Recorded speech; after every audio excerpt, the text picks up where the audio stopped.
After the shocking events of Episode 3, The Terminal List, Dark Wolf, Episode 4 picks up with the fallout from Ish's death and the mission that seems to grow more complicated by the hour.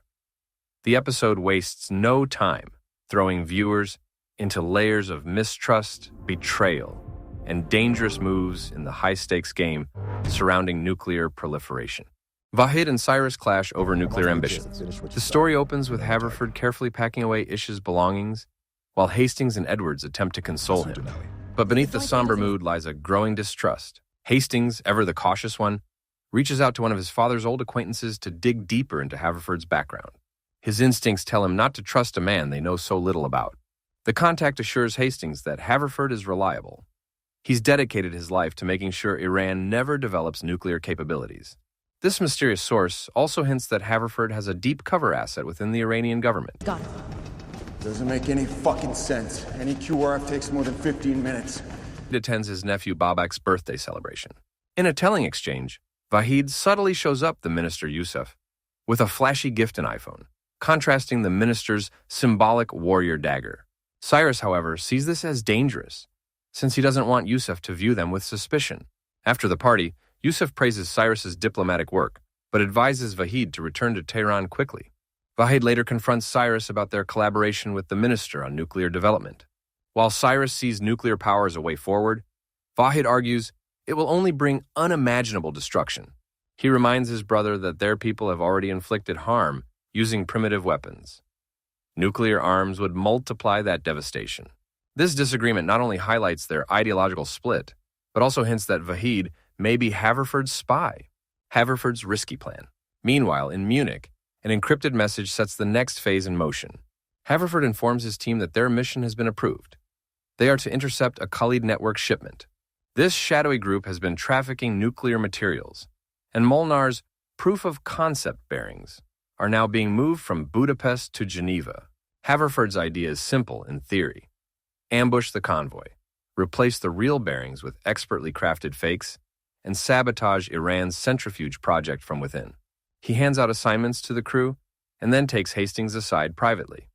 Aware of Hastings' suspicions, Haverford confronts him directly, offering reassurance that the shepherd is trustworthy, having worked alongside him for decades. Still, Hastings remains unconvinced. Elsewhere, Edwards and Parash scout the ambush site and escape route, during which their bond grows stronger, hinting at a budding romantic connection. But the cracks in the operation soon widen. Hastings' doubts and uneasy discoveries. Hastings and Veron meet with Mordecai Ofer to receive the counterfeit bearings. Hastings immediately questions the logistics. How did Mordecai manage to produce hundreds of perfect replicas in just a few days? Mordecai's vague answers don't inspire confidence, though modern 3D printing technology makes it technically possible. Still, Hastings can't shake his suspicion. Back at base, Farouk and Landry arrive with an improbably large cache of weapons, raising further doubts. Hastings points out that such resources would normally take weeks to acquire, not hours. His concerns about collateral damage during the planned ambush also go ignored, leaving him increasingly frustrated. Seeking an outlet, he takes to chopping wood, where Edwards finds him. In a candid exchange, Hastings argues that their mission should have ended with Danawi's death. Now he feels they are being used by Haverford for an agenda far larger than their original assignment. Edwards counters passionately, arguing that what they're doing, madam, and Hastings reluctantly agrees to press on. Tensions escalate further when Landry corners Varen under the guise of giving her a weapon, then sexually harasses her. The confrontation turns violent, with Parash nearly killing him before Hastings and Edwards step in to break it up.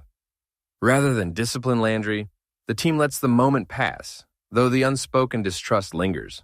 The ambush in the tunnel. Finally, the convoy carrying the bearings departs Geneva for Budapest. Haverford's team springs their trap in a tunnel, managing to secure the briefcase with the real bearings. In the chaos, Haverford himself kills Molnar, staging it to appear as suicide. But just as they begin their escape, unknown gunmen ambush them, cutting off every route. The team fights back, but the situation quickly deteriorates. Hastings' earlier concerns about the tunnel prove justified as they find themselves cornered. Edwards and Parash escape together with the bearings, but betrayal strikes Parash, suddenly shoots Edwards in the back and flees with the case. At first glance, it appears Edwards has been fatally shot, but his bulletproof vest spares him. Parash's betrayal signals that she was never fully aligned with Haverford's cause. She may be working for Mossad or another intelligence service interested in acquiring nuclear technology for themselves. The irony, however, is that Edwards may have already swapped the real bearings for the fakes in the chaos, meaning Parash could be fleeing with worthless equipment. Layers of betrayal and suspicion. The episode closes with Haverford returning to base, only to discover a bug planted in his phone charger, the same device he uses to communicate with the Shepherd. Suspicion immediately falls on Varen, who was earlier seen tinkering with similar tech. If Parash can betray them, perhaps Varen can too. Episode 4 delivers on espionage drama, highlighting themes of trust, betrayal, and the murky morality of covert operations. Edwards survives, but his growing connection to Parash now comes with painful consequences. Vahid's moral objections, Landry's disturbing behavior, and Hastings' unease all build tension as the lines between ally and enemy blur. With the bearings in the wind, a potential double agent in their midst, and the true identity of the Shepherd still a mystery, the stakes have never been higher.